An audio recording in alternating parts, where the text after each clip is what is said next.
Hi, welcome back to Wellness Wednesday. Last week we talked about hydration.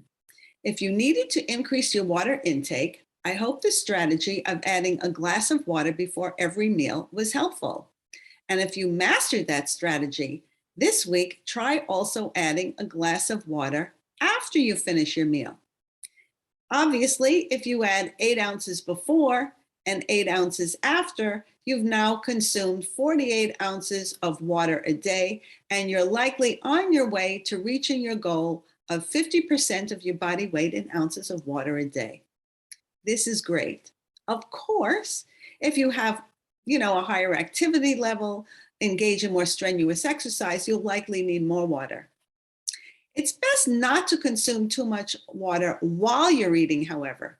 Small sips are fine, but chugging a lot of liquid while you're eating can give you a feeling of bloatedness or also give your body the feeling that you're full before you actually have consumed the appropriate amount of food and nutrition that your body needs. Therefore, you might find yourself feeling hungry sooner than if you consumed the appropriate amount of food during the meal. In addition, consuming a cold liquid during the meal could find the body using extra energy to heat the liquid to your body temperature rather than using the energy to digest your food. Here's another Wellness Wednesday tip.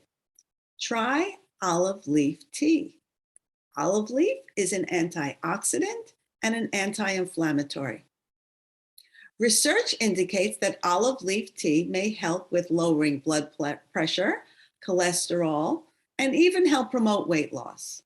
Of course, as with many other things, there may be contraindications to drinking olive leaf tea. So consult your physician if you're taking any medications, your favorite health professional or naturopath to determine if it's safe for you to consume olive leaf tea. So that's today's Wednesday wellness tip. See you next Wednesday and hope you have a good day, a good week, and stay in wellness.